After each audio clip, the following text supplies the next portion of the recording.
Bonjour à toutes et à tous, soyez les bienvenus. Je vous retrouve aujourd'hui pour de nouveaux trucs, de nouvelles astuces pour réussir votre bullet journal.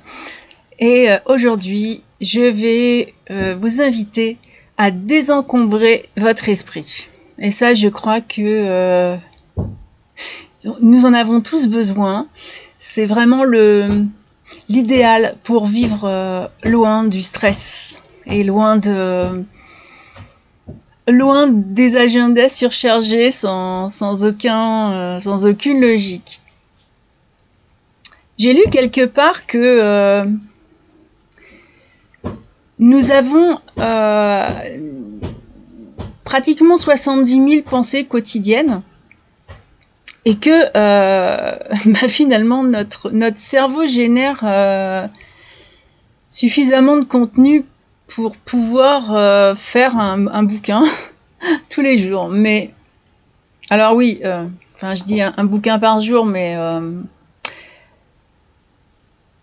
normalement un livre c'est ordonné, et là contrairement au livre, toutes ces pensées ne sont pas du tout organisées. Mais alors pas du tout, c'est vraiment vous savez, on l'a tous vécu dans la journée, on est en train de faire quelque chose, si c'est une tâche qui est un peu répétitive, on va s'en rendre compte, tiens et ça, ou tiens et ça, ou tiens et ça, mais c'est vraiment des pensées qui viennent, on se demande bien comment et pourquoi d'ailleurs, bien souvent.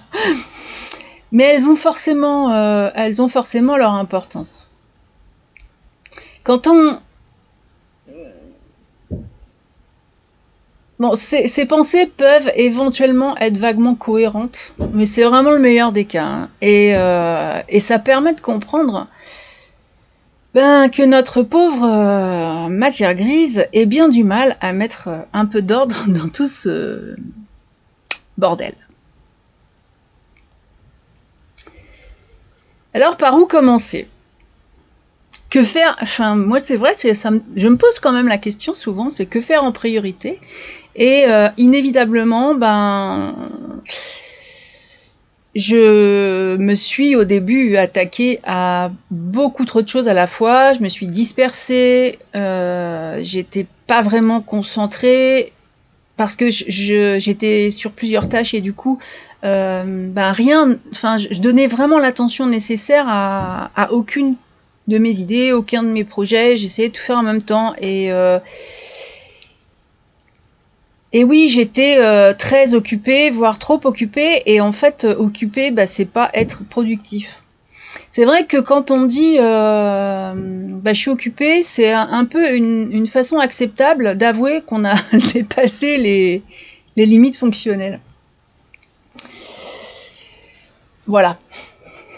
On fait ce qu'on peut pour essayer de maintenir une cohérence, mais en fait elle n'est pas là, et c'est vrai que on connaît on connaît pas toutes les parties de notre cerveau, et il nous reste encore bien du travail si on ne prend pas les commandes. Où est-ce qu'on va se retrouver ? Alors, qu'est-ce que j'entends par l'occupation ? Je pense que, très sérieusement, et c'est l'analyse que j'ai fait après des années de méthodologie, j'ai manqué de temps parce que tout simplement j'ai travaillé sur trop de choses à la fois, et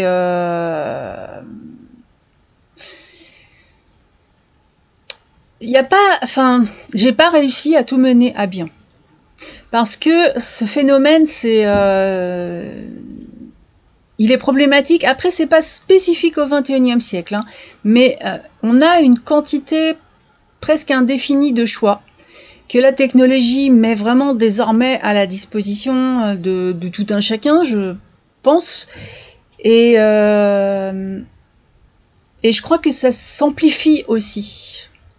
Alors, c'est vrai que je parle souvent de la technologie, ça peut prendre un sens négatif quand j'en parle. C'est pas ça, c'est l'utilisation surtout. qui en est faite. Ça peut être très très bien la technologie, mais il y a et c'est vrai que l'écriture manuscrite n'est pas remplaçable, puisque notre cerveau n'est pas encore adapté à trop d'écran. Et moi, je sais que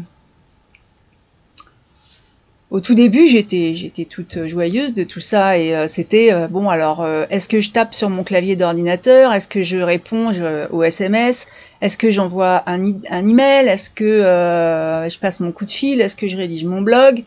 Bon, il y a Twitter, il y a tout un tas de trucs. C'est vrai que on peut aussi hurler sur l'assistance numérique du du smartphone pour arriver à ses fins, mais en fait, même si on veut ça, dans quelle heure de faire tout ça? C'est vrai que il faut avant de... Ah oui, en plus, bien souvent, enfin, je sais pas vous, hein, mais moi, quand j'ouvre mon ordinateur, je me retrouve toujours à devoir faire des tas de mises à niveau, de mises à jour, à redémarrer, à me connecter, à m'identifier. En plus, maintenant, on identifie à double facteur, faut s'authentifier, faut et réinitialiser le mot de passe qu'on a oublié, et voilà, enfin, bon, bref. Vider les caches, supprimer les cookies, j'en passe, et des meilleurs. Et au fait, quand on en est arrivé là, alors déjà, on n'a rien commencé, mais en plus, c'est vraiment bon. J'en étais où? Si c'est du vécu, enfin, je pense que beaucoup vont se retrouver là-dedans, parce que on a l'impression d'avoir une liberté, mais c'est un choix qui semble un privilège à double tranchant. Je crois que toute décision va demander un effort de concentration qui consomme du temps et de l'énergie. L'un comme l'autre sont des ressources qui sont limitées, et du coup, pour moi, extrêmement précieuses. Il y a eu des tas d'exemples là-dessus, parce que moi, je me suis pas mal renseignée,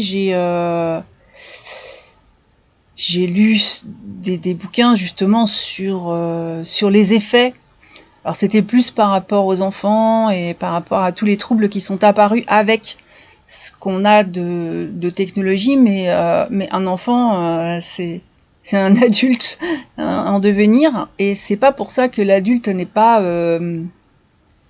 du tout touché. Et quand on demande à quelqu'un de dresser une liste des 25 objectifs professionnels,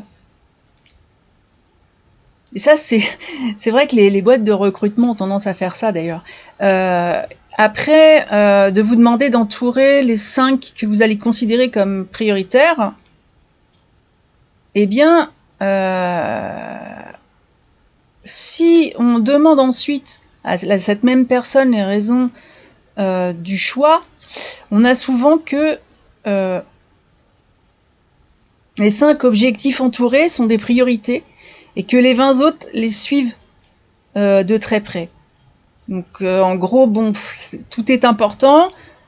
Je compte travailler là-dessus de façon intermittente quand j'aurai un petit moment de libre, et puis ils sont pas tous aussi urgents que ceux que j'ai entourés. Bon,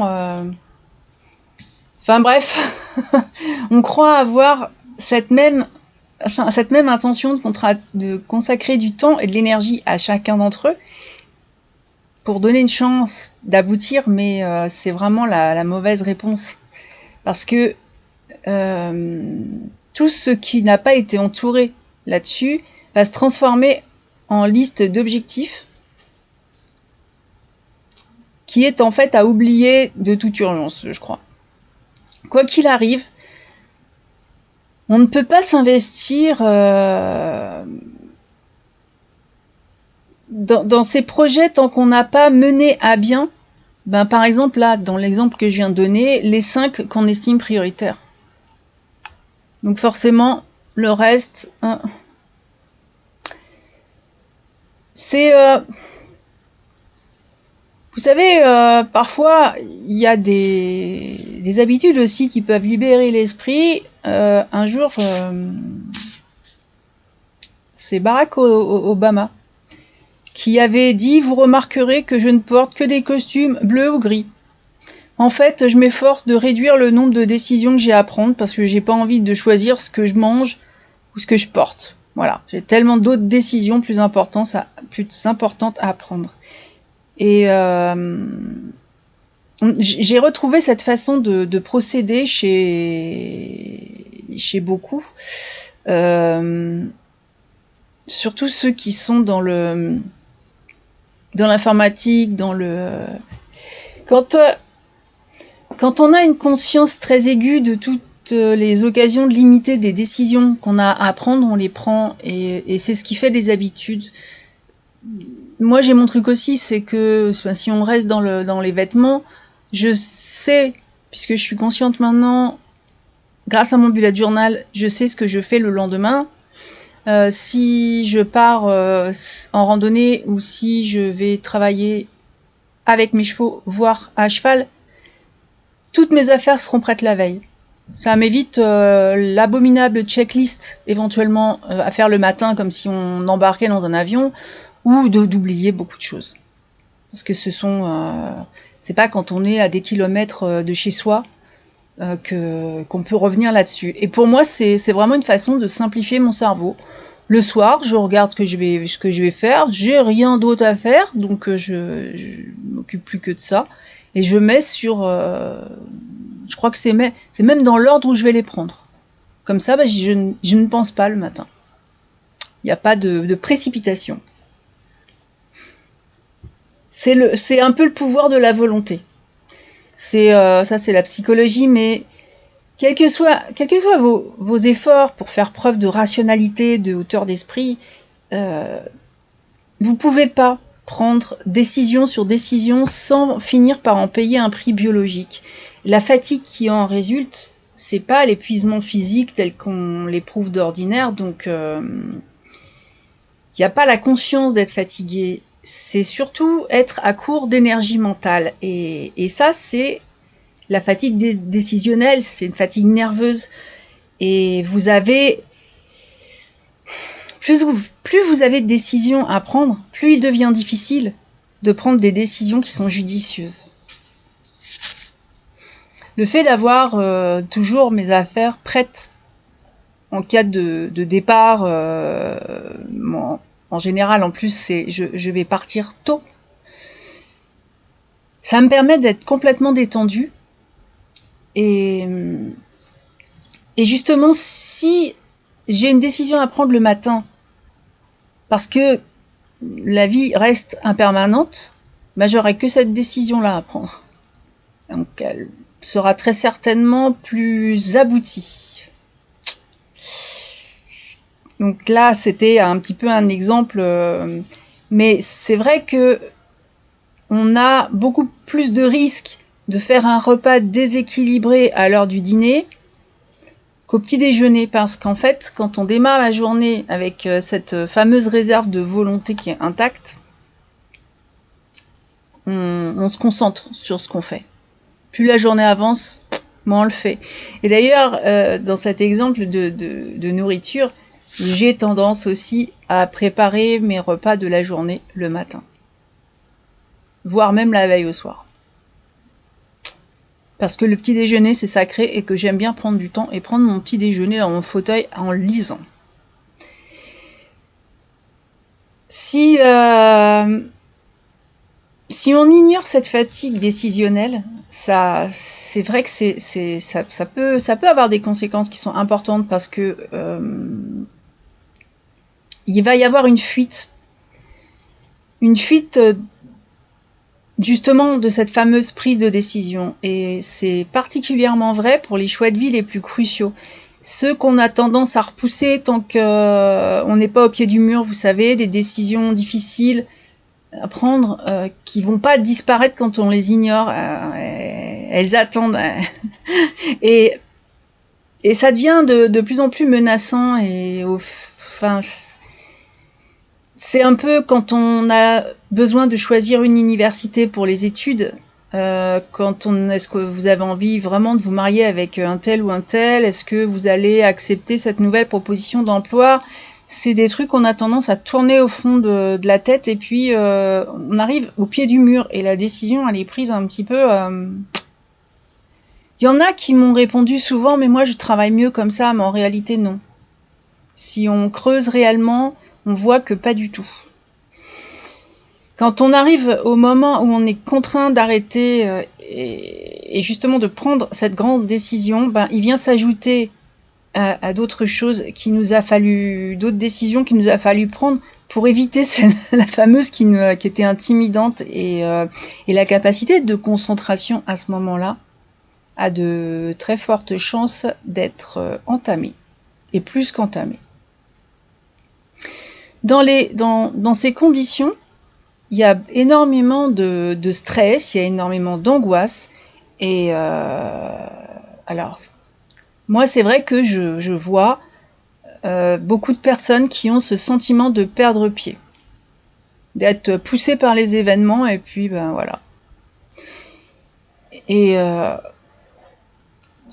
on tente de traiter ces symptômes, souvent malheureusement avec une nouvelle distraction, donc que ce soit l'alcool, la nourriture, les voyages, le gavage télévisuel. Ça c'est vrai que c'est quelque chose qui me surprend parce que quand je lis des blogs, il y a des revues de visionnage, je suis toujours très impressionnée par le temps passé devant des séries, par les personnes qui se disent le plus débordées.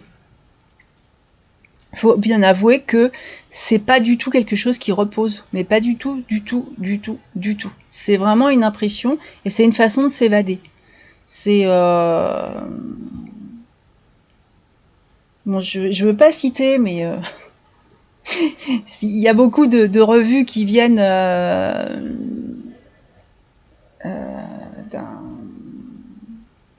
d'un fournisseur de séries de programmes. Il y a des listes, j'en vois moi, liste de choses à regarder sur ce truc-là. Bon.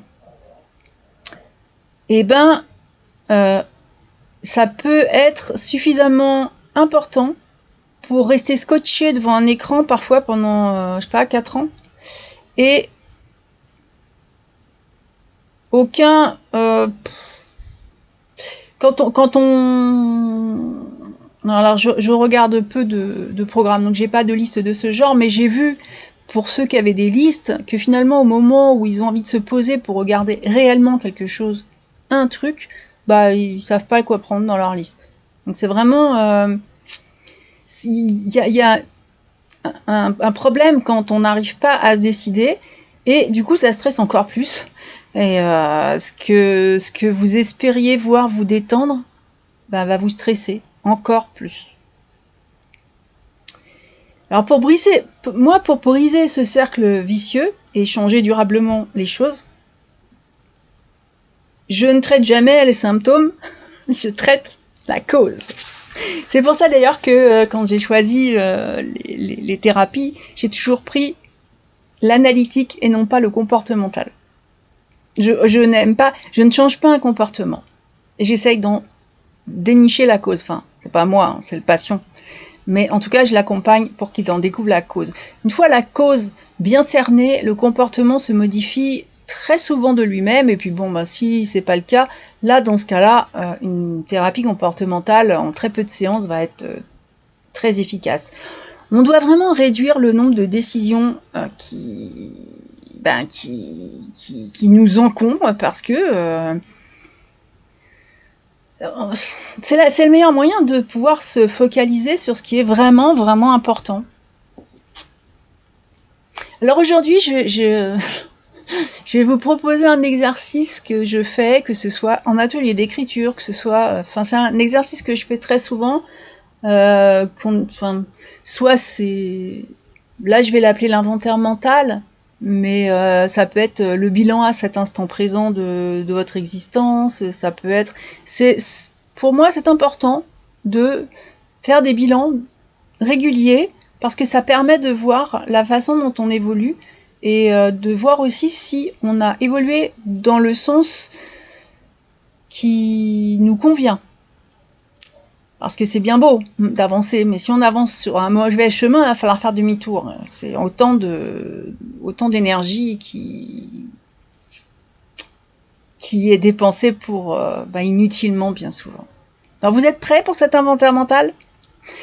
Il y a sur mon blog un modèle sur le tableau. Je rappelle que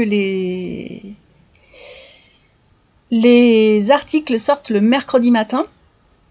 Donc je vais vous mettre un lien, mais vous avez les articles, tout ce qui concerne le Bugeaud et la méthodologie, mes trucs et astuces sortent le mercredi matin. Je vais essayer de vous guider pour sortir d'un état de fatigue décisionnelle et vous libérer de la montagne de choix qui vous écrase, probablement. Et donc la première étape consiste à prendre déjà beaucoup de distance. Vous avez besoin de recul pour ordonner vos choix et les identifier clairement. Et une seule façon pour ça, c'est les coucher sur papier. Alors vous allez me dire pourquoi écrire ? On me pose souvent la question. Hein. Eh bien, toute décision, tant qu'elle n'a pas été prise et suivie des faits, reste une simple pensée. Et essayer de retenir ces pensées, c'est comme tenter d'attraper un poisson à main nue. Ça glisse entre les doigts et ça replonge dans les profondeurs obscures de votre cerveau. Écrire, par contre, permet de saisir et d'examiner tranquillement à la lumière du jour. Les extérioriser, puis commencer à donc désencombrer l'esprit, ce qui est le but. Alors, point par point, vous créez un inventaire mental de tous les choix qui consument vos ressources d'attention. Alors, il va vous falloir un petit peu de temps, hein, mais vous allez voir, ce sera du temps qui sera bien utilisé et largement récupéré ensuite. La première phase du processus de reprise de contrôle de votre vie. J'aime pas trop ça parce qu'on ne contrôle pas vraiment. Mais disons, on peut se reprendre en main et être plus intentionnel, c'est ce qu'on disait la semaine dernière. Vous allez commencer à filtrer déjà le tumulte qui déjà de votre existence, pour séparer ce qui a du sens de ce qui n'en est que beaucoup de boucans. Et puis, c'est aussi le point de départ de ce grand voyage que vous allez faire en tandem avec votre journal. Donc, de la même manière que l'on met de l'ordre dans une armoire, et ben vous allez tout sortir de votre cerveau avant de décider ce qui doit y rester et ce dont vous allez vous séparer. Vous savez, quand on range une armoire, on sort tout, puis on trie. Ah, zut, ça me va plus. Bon. Ah tiens, j'étais pas au courant que j'avais ça. Alors, dresser un inventaire mental, c'est une technique qui est très simple, hein, qui va vous permettre de faire un état des lieux de ce que vous avez entassé dans votre placard, sauf que c'est un placard psychique, mental, et vous allez voir que comme pour le placard de vêtements, il y a des chances que vous y découvriez un tas d'obligations totalement inutiles. Et ces obligations, malheureusement, aujourd'hui, elles empiètent sur votre précieux espace mental et émotionnel. J'avais peut-être parlé d'une feuille et d'un papier, d'un stylo dont vous auriez besoin. C'est le moment de les sortir. Je vous conseille de vous asseoir calmement, vraiment un moment où il n'y a rien qui va venir vous enquiquiner, et de placer cette feuille devant vous dans le sens horizontal et de la séparer en 3 colonnes. J'ai fait un tableau sur mon blog pour que vous ayez, diviser une feuille en 3, c'est pas non plus insurmontable, je pense. Dans la première colonne, listez les choses qui sont en cours d'accomplissement, si vous êtes en train de faire en ce moment, si vous êtes en train d'accomplir. Dans la seconde, listez celles que vous devriez accomplir. Donc, ce qui est quelque part une obligation ou qui va le devenir. Ensuite, dans la troisième colonne, listez ce que vous souhaitez accomplir. Donc il y a une différence entre les obligations et les envies, hein. On est d'accord? Ensuite, quand vous écrivez une tâche, une envie, ce que vous voulez, décrivez là de manière très concise, en conservant l'aspect d'une liste, hein, mais s'il y a un point qui vous inspire particulièrement, et ben creusez l'idée. Vous allez voir ce qui va en ressortir. Moi, je le fais, et malgré que je le fasse assez régulièrement, j'ai beaucoup de surprises. Alors, on va s'arrêter là-dessus, parce que, déjà parce que ça va vous occuper un moment, mais n'empêche que donnez-vous sérieusement le temps de compléter ce petit exercice. Vous précipitez pas, puisez en vous-même, hein. Vous pouvez aussi même en faire une méditation. Soyez honnête avec vous-même. Sortez vraiment ce que vous avez en tête, ou même ce que vous avez sur le cœur. Parce que je crois qu'on exprime assez rarement ce qu'on a sur le cœur. C'est un peu la maladie de cette société. Et puis vraiment coucher tout ça sur papier. Alors j'espère que vous êtes prêts. Je vous conseille de prendre une bonne inspiration et de commencer. Je reviendrai un peu là-dessus la semaine prochaine. Et on verra ce qui différencie tout ça et comment vous allez pouvoir désencombrer votre cerveau grâce à cet inventaire. Et je suis même pas sûre qu'une semaine soit suffisant, à moins que vous ayez vraiment un temps. S'il ne faut pas qu'il y ait la télé, il ne faut pas qu'il y ait de la radio. Si vous avez des musiques de méditation, ça, oui, d'accord. Mais c'est vrai qu'il faut être vraiment, pour pouvoir libérer tout son potentiel, il faut être très au calme. Et ne pas avoir qui que ce soit qui va venir vous poser des questions et du coup réencombrer votre esprit.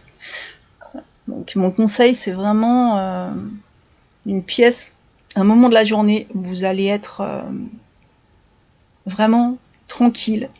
Vous allez pouvoir vous lâcher et puis faire ce petit exercice. Alors, je vous souhaite une très belle semaine, une chouette page d'écriture et je vous dis à la prochaine!